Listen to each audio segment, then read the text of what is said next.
नमस्कार। जन उत्तराखंड में एक बार फिर से आप सभी का बहुत स्वागत है। मैं हूं आपके साथ प्रियंका तिवारी। खबरों को विस्तार से जानेंगे, लेकिन उससे पहले एक नजर हेडलाइंस पर। देहरादून में हुआ प्रथम अंतर्राष्ट्रीय प्रवासी उत्तराखंडी सम्मेलन का आयोजन। 17 देशों के प्रवासी एक साथ जुटे। कई विषयों पर हुआ मंथन। सीएम धामी ने की शिरकत। उत्तराखंड के पौड़ी में 100 मीटर गहरी खाई में गिरी बस, 5 की मौत, 15 यात्री घायल। सीएम धामी ने जताया दुख।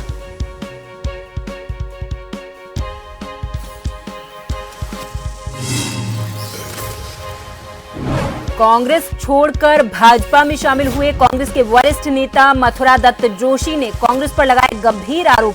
कहा, कांग्रेस में न तो एकजुटता न संगठन, केवल भ्रष्टाचार। देहरादून नगर निगम हाउस टैक्स को लेकर चलाया अभियान। अप्रैल 2024 से अभी तक 32 करोड़ रुपए की वसूली।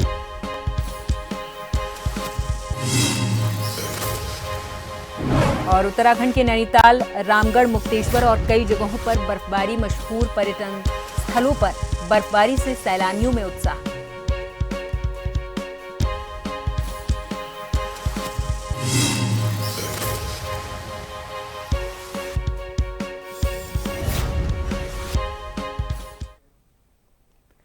राजधानी देहरादून में आज प्रथम अंतर्राष्ट्रीय प्रवासी उत्तराखंडी सम्मेलन आयोजित किया गया था, जिसमें मुख्यमंत्री पुष्कर सिंह धामी ने शिरकत की है। मुख्यमंत्री पुष्कर सिंह धामी की पहल पर आज 17 देशों में रहने वाले उत्तराखंडी एक साथ जुटे। सम्मेलन में उत्तराखंड में निवेश की संभावना, हॉस्पिटैलिटी, वेलनेस, कौशल विकास, विदेश में रोजगार और उच्च शिक्षा के साथ ही उद्यान, जड़ी बूटी में संभावना विषय पर पैनल डिस्कशन हुआ है। बताते चले कि दिसंबर 2023 में आयोजित इन्वेस्टर समिट से पहले धामी विदेश दौरे पर गए थे, जहां प्रवासियों ने उनका उत्तराखंड की रीति परंपरा से स्वागत किया था। इस दौरान तमाम सफल लोगों की सीएम से मुलाकात भी हुई थी। इसी के बाद सीएम ने ऐसे प्रवासियों के अनुभव का लाभ लेने के लिए शासन में प्रवासी उत्तराखंडी सेल गठित करने के साथ ही उत्तराखंडी अंतर्राष्ट्रीय प्रवासी उत्तराखंडी सम्मेलन के आयोजन के निर्देश दिए थे। सबसे पहले तो ये अंतर्राष्ट्रीय प्रवासी उत्तराखंडी सम्मेलन हमने आयोजित किया है, और ये निश्चित रूप से जो हमारे प्रवासी उत्तराखंडी हैं, आज दुनिया के विभिन्न देशों में रहते हैं और उन्होंने अपना एक बहुत बड़ा मुकाम हासिल किया है, अपना स्थान बनाया है, अपनी पहचान बनाई है। अनेक अनुभव उन्होंने प्राप्त किए हैं। उनके अनुभवों का लाभ उनके पैतृक स्थानों को मिलेगा, उनके पैतृक राज्य को मिलेगा। हमने उनके अंदर एक भाव देखा है, अपनी संस्कृति के प्रति, अपनी मिट्टी के प्रति एक उनका जुड़ाव है। सरकार ने ये पहल करी है। सबसे पहले तो ये आयोजन बहुत सफल, अच्छा और सुसज्जित ढंग से किया गया, और इसके लिए पूरी टीम को और मीडिया की टीम को और यहाँ के सभी प्रशासन के लोगों को बहुत बहुत बधाई। और गांव, ये जो अवार्ड, ये प्रोग्राम, सम्मान इसलिए भी जरूरी हो जाता है कि हम उस गांव से, उस धरती से आते हैं जहां, जैसे विनोद भाई ने अपनी स्पीच में बताया कि कैसी कैसी समस्याएं उठानी पड़ती है। मैं अगर अपना कहूं तो मैं 10वीं के बाद मैंने अपने कॉलेज MBA की पढ़ाई खुद करी है। पिताजी की एक सब्जी की, पान की दुकान थी, मैंने खुद पान लगाया है, सब्जी बेची है, और आज भी मुझे सारे पान की वैरायटी पता है, कौन सा पान कैसे लगता है। तो वो भाव रख के हमने सेवा भाव से जुड़े रहे बचपन से, और जो भी कर सके। पिताजी ने एक ही चीज सिखाई कि भले ही सुख में कोई आपको बुलाए न बुलाए, दुख में सबसे आगे खड़े रहो। मेरा यहाँ पे आना मेरे लिए ये एक इंस्पिरेशन है कि मैं भी अपने, जैसे मैं जिस इलाके से मैं हूँ, मैं चमोली गढ़वाल से हूँ, जहाँ पे कि लड़कियों की शिक्षा का बिल्कुल भी साधन नहीं था। लेकिन बीइंग लाइक मेरे फादर टीचर थे, तो उन्होंने हमेशा से प्रेरित किया कि लड़कियों की शिक्षा बहुत इंपॉर्टेंट है। क्यों इंपॉर्टेंट है? क्योंकि वो एक परिवार, एक समाज को नहीं, एक परिवार को नहीं, वो अपने घर से शुरुआत करती है। तो उस मुहिम के तहत मुझे लगता है कि आज मैं जहाँ पे हूँ, मैं भी उन लड़कियों की हेल्प करूं जिन लड़कियों के पास शिक्षा का साधन नहीं है, जो अभी भी, जैसे मुख्यमंत्री जी ने बात करी कि आप गांव को गोद ले सकते हैं। यस, डेफिनेटली हम गांव को भी गोद ले सकते हैं, उनका वहां पे कंट्रीब्यूट कर सकते हैं। बट मेरी एज अ पर्सनल ओपिनियन, मैं एक लड़की को, सबसे पहले एक लड़की की शिक्षा को मैं स्पॉन्सर करना चाहूँगी। ये बहुत अच्छा काम है जो मुख्यमंत्री जी ने पहली बार ये आह्वान किया है। और सबसे अच्छी बात यह है कि हमको एक मंच में लाने का जो प्रयास किया, उससे एक चीज़ तो होगी कि दुनिया में हमारे जो लोग रहते हैं, काफ़ी लोग हम कनेक्ट कर रहे हैं, क्योंकि हमने अभी 1-2 से इंट्रोडक्शन किया है। और उससे क्या परिचय होने के बाद हमें क्या होता है कि कहीं मदद चाहिए, भारत सरकार से मदद चाहिए, एम्प्लॉयमेंट में हेल्प मिलेगी, अपना एक इकोसिस्टम डेवलप होगा उत्तराखंड का, और जिसमें मुझे लगता है कि गाँव को अडॉप्ट करना एक बहुत अच्छा कदम है। नई इनोवेशंस होंगी, नए रोजगार मिलेंगे। और इस वक्त की बड़ी खबर, उत्तराखंड के पौड़ी में शहर से केंद्रीय विद्यालय जाने वाले रास्ते पर एक बस गहरी खाई में जा गिरी है। इस बस में 23 लोग सवार थे, जिसमें से 5 लोगों की मौत हो गई है, जबकि 18 घायल हैं, जिनका इलाज अस्पताल में जारी है। घटना की जानकारी मिलते ही मौके पर पहुंची एसडीआरएफ और स्थानीय प्रशासन की टीम ने घायलों को अस्पताल पहुंचाया, जबकि शवों को रेस्क्यू करके स्थानीय पुलिस को सौंप दिया गया है। दुर्घटना शाम करीब 4 बजे हुई है, जब एक प्राइवेट बस पौड़ी शहर से देहल चौरी जा रही थी, लेकिन केंद्रीय विद्यालय के रास्ते पर सत्याखाल के पास बस के ड्राइवर ने बस पर से नियंत्रण खो दिया और बस सीधे 100 मीटर गहरी खाई में जा गिरी।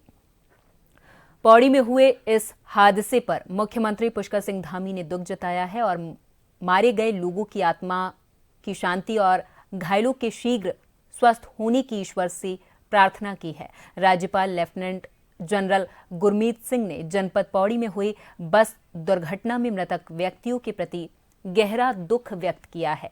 राज्यपाल ने दिवंगत आत्माओं की शांति के लिए ईश्वर से प्रार्थना करते हुए शोक संतप्त परिजनों के प्रति गहरी संवेदनाएं व्यक्त की हैं। पता लगाया और लोग बता रहे हैं लगभग 23 के लोग पैसेंजर उसमें रहे हैं, जिसमें से 5 लोग की डेथ हो चुकी है। 7 यहाँ हमारे हॉस्पिटल पे हैं पौड़ी में, और 10 के करीब हम लोगों ने रेफर किया है। अभी परिस्थितियों का ध्यान दिया जा रहा है, देख रहे हैं कि क्या स्थिति है, और हम लोग जो मौके पे गाड़ी है उसका भी हम परीक्षण कर रहे हैं, क्योंकि हो सकता है गाड़ी के नीचे भी कोई हो। उसके हिसाब से मैं एसडीआरएफ के माध्यम से हम गाड़ी का भी कटान कर रहे हैं।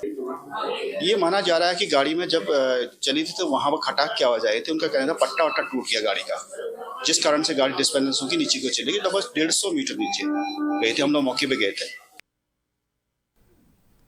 बीते दिनों टनकपुर लोहाघाट राष्ट्रीय राजमार्ग में लोहाघाट के अक्कलधारा के पास एक कैंटर अनियंत्रित होकर लोहावती नदी में जा गिरा था।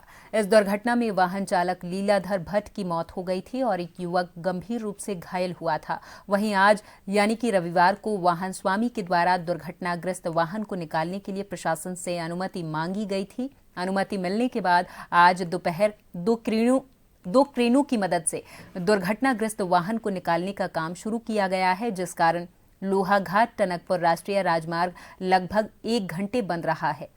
राष्ट्रीय राजमार्ग बंद होने से कई वाहन और यात्री लगभग 1 घंटा राष्ट्रीय राजमार्ग में फंसे रहे हैं।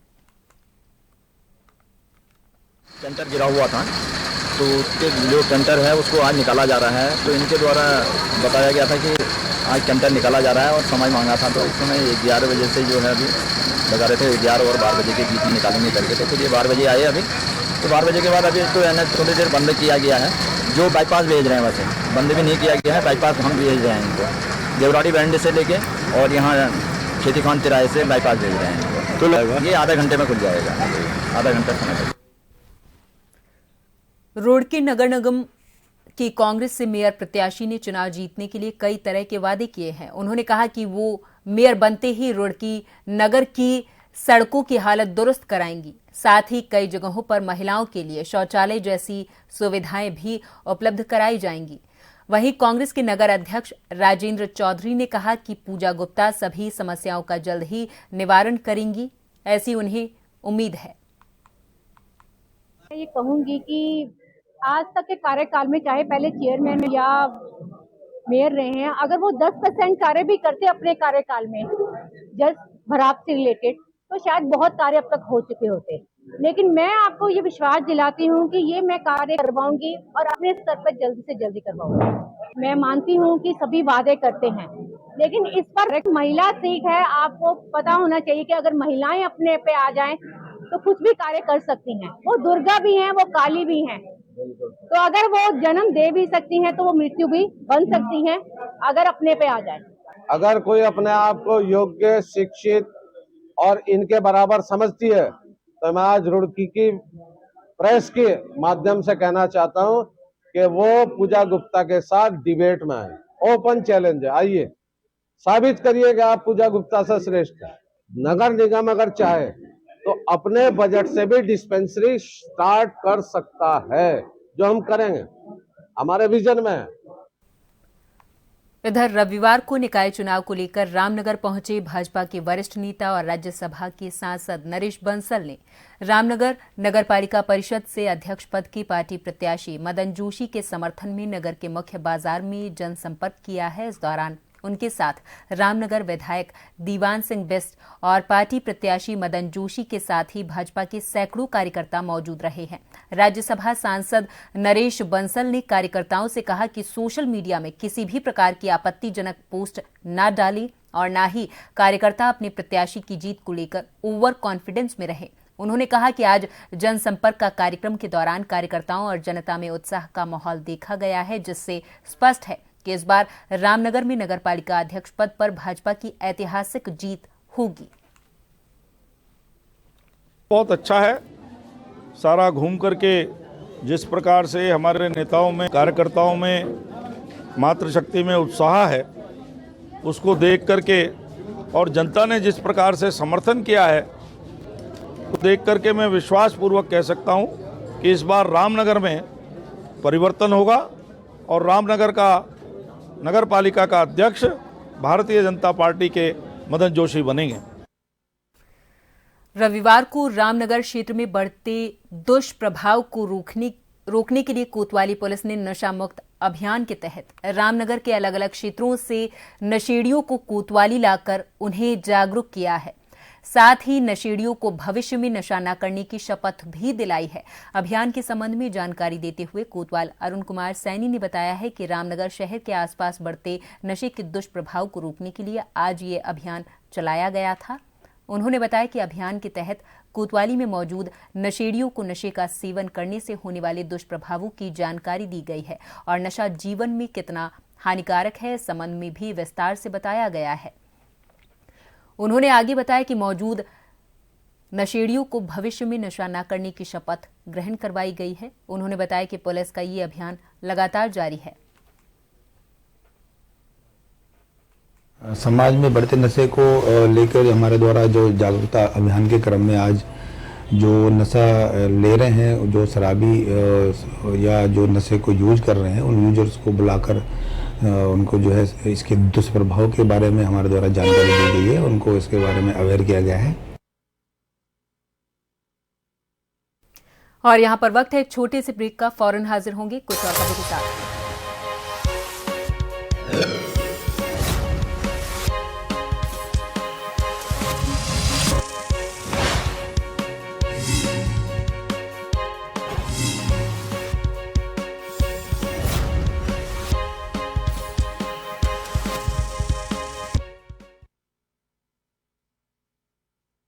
ब्रेक के बाद एक बार फिर से आप सभी का बहुत स्वागत है। अगली खबर की ओर रुख करेंगे। लोहाघाट विधायक खुशहाल सिंह अधिकारी अपनी विधानसभा लोहाघाट के पार्टी ब्लॉक के दूरस्थ सिब्यूली गांव पहुंचे, जहां उन्होंने ग्राम सभा के खाईछीना में खुली बैठक कर ग्रामीणों की विभिन्न समस्याओं को गंभीरता से सुना है। विधायक ने अधिकारी के द्वारा कई समस्याओं का मौके पर ही समाधान किया है और मौके से फोन के माध्यम से अधिकारियों को ग्रामीणों की समस्याओं को गंभीरता से लेने के निर्देश दिए हैं।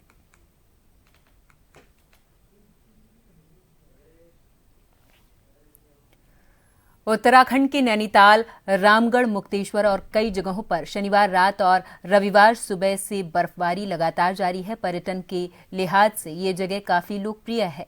बर्फबारी देखकर यहां घूमने आए सैलानियों का उत्साह सातवें आसमान पर था। बर्फ पड़ने के बाद खूबसूरत जगहों का नज़ारा और सुंदर हो गया था। पर्यटन से जुड़े लोगों का कहना है कि बर्फ गिरना अच्छी बात है, इससे सैलानियों की आमद बढ़ती है और स्थानीय अर्थव्यवस्था को मजबूती मिलती है।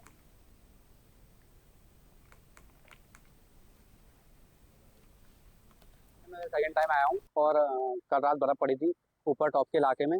हम घूमने गए थे, काफ़ी बर्फ़ हमने एंजॉय करा और अच्छा है और बहुत बढ़िया है यहाँ का। और काफ़ी भीड़ भी है नैनीताल में और ठंड काफ़ी बढ़ गई है अभी सुबह। नैनीताल में कल रात बर्फ़ पड़ी है थोड़ा सा, और वो बर्फ़ अभी फ़िलहाल तो गल भी चुकी है, लेकिन हमने काफ़ी एंजॉय किया। और नैनीताल में सैलानी आएंगे, अब ये बर्फ़ ठंडे का मौसम है, इसको एंजॉय करेंगे और काफ़ी बर्फ़ पड़ी है। कांग्रेस छोड़कर भाजपा में शामिल हुए कांग्रेस के वरिष्ठ नेता मथुरा दत्त जोशी ने कांग्रेस पर गंभीर आरोप लगाए और कहा कि कांग्रेस एक भ्रष्टाचारी पार्टी है। इसी के कारण मुझे पार्टी को छोड़ना पड़ा, क्योंकि इसमें एकजुटता नहीं है और न ही कोई संगठन। इसमें केवल भ्रष्टाचार और लड़कियों को बढ़ावा दिया जाता है। वहीं मथुरा दत्त जोशी ने भारतीय जनता पार्टी में आने का कारण बताया है।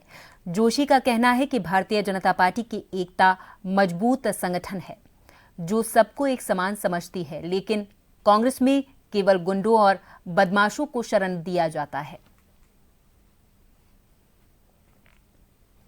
पार्टी में इस समय वर्तमान में खनन माफियाओं का और शराब माफियाओं का कब्जा हो गया है और पार्टी ने ऐसे लोगों के आगे या जो विधायक बेलगाम हो गए हैं, कांग्रेस पार्टी ने उनके आगे सरेंडर कर दिया। कोई स्थिति पार्टी की हो गई है। मैंने कहा ना, पार्टी अपने मूल सिद्धांत से भटक गई है कांग्रेस पार्टी। और कांग्रेस पार्टी में कहीं खनन माफिया आपको मिलेगा, कहीं आपको भू माफिया मिलेगा, कहीं आपको शराब माफिया मिलेगा। कोटद्वार में भाजपा के कैबिनेट मंत्री सुबोध उनियाल 2 दिवसीय कोटद्वार के दौरे पर थे, जहां सुबोध उनियाल भाजपा मेयर प्रत्याशी के पक्ष में जनसभाओं के माध्यम से वोट मांगने की अपील कर रहे हैं। कैबिनेट मंत्री सुबोध ने कांग्रेस पार्टी पर प्रतिक्रिया दी और कहा कि कांग्रेस के पास मर्द प्रत्याशी नहीं है, इसलिए कांग्रेस ने महिला प्रत्याशी को मैदान में उतारा है। सुबोध का ये बयान सोशल मीडिया पर जमकर वायरल होने लगा है। कैबिनेट मंत्री के बयान को लेकर कांग्रेस में आक्रोश है।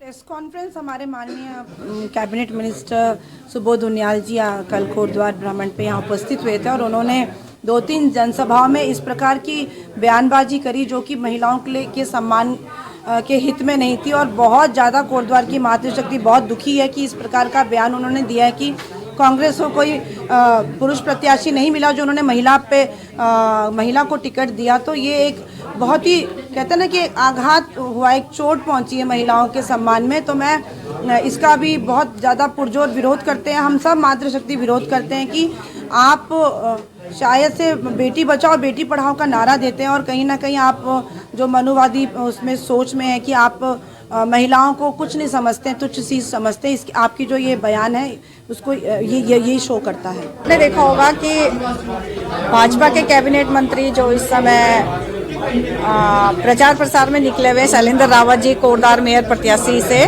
भाजपा से, एक तरफ तो भाजपा कहती है कि बेटी बचाओ बेटी पढ़ाओ, तो वो उनका ये नारा हमेशा देखा। उनके टॉप क्लास नेता महिलाओं के संबंध में हमेशा गलत बयानबाजी करते हैं। और कल देखिए, कल उन्होंने 1 बार नहीं 2 बार नहीं अपने कई कार्यक्रमों में हमारी मेयर प्रत्याशी श्रीमती रंजना रावत के लिए, कांग्रेस पार्टी के लिए, बल्कि मैं कहूँगी पूरी कांग्रेस पार्टी के लिए ये कहा है कि क्या आपके पास मर्द नहीं थे जो आपने एक महिला को टिकट दिया। आपको शर्म आनी चाहिए इस तरह का बयान देते हुए। आप एक बात बताइए, क्या आपके पास शैलेंद्र रावत के अलावा जो पूर्व में जितने भी भाजपा के कद्दावर या जो भी पदाधिकारी हैं, क्या आपके पास और मर्द नहीं थे?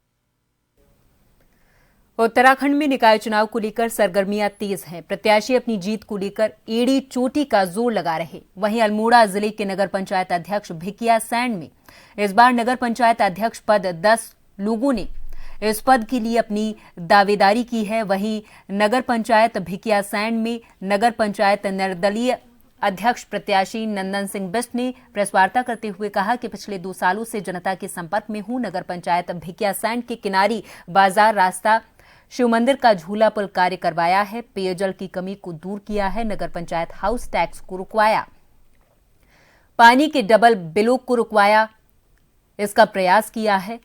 लोगों के प्रयास पर मैंने नगर पंचायत अध्यक्ष पद पर दावेदारी करने का निर्णय लिया है। उन्होंने कहा कि नगर पंचायत भिकियासैंड का विकास करना मेरी प्राथमिकता रहेगी।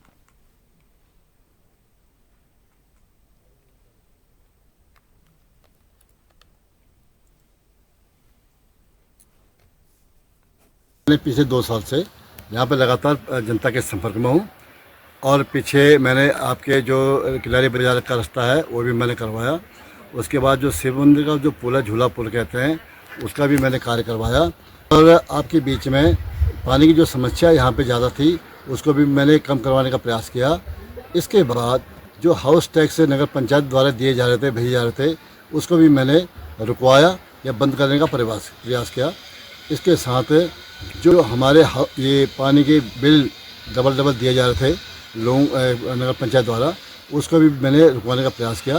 और इसी बीच अब लोगों का ये आशीर्वाद रहा कि आप जैसे लोग ही हमें नगर के अंदर चाहिए काम करने वाले, और उन्हीं के क्या नाम है कहने पे ही और मैंने निर्णय लिया कि क्यों ना मैं भी एक बार इनके लिए काम करूं और अध्यक्ष पद का दावेदार बनूं।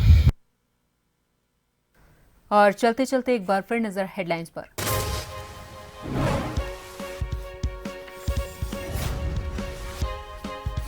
देहरादून में हुआ प्रथम अंतर्राष्ट्रीय प्रवासी उत्तराखंडी सम्मेलन का आयोजन। 17 देशों के प्रवासी एक साथ जुटे, कई विषयों पर हुआ मंथन।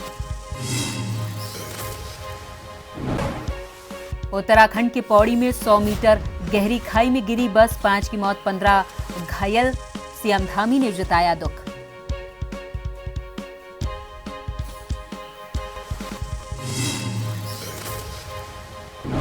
कांग्रेस छोड़कर भाजपा में शामिल हुए कांग्रेस के वरिष्ठ नेता मथुरा दत्त जोशी ने कांग्रेस पर लगाए गंभीर आरोप। कहा, कांग्रेस में ना तो एकजुटता ना संगठन, केवल भ्रष्टाचार।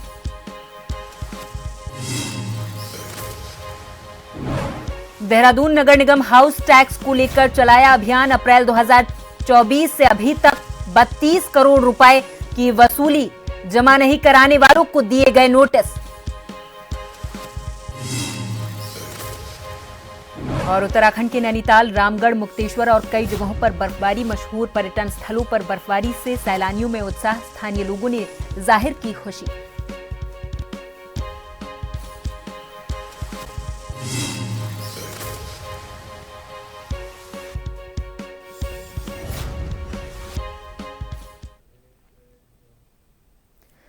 और इसी के साथ इस बुलेटिन में फिलहाल के लिए मेरे साथ बस इतना ही। आप देखते रहें जन टीवी। नमस्कार।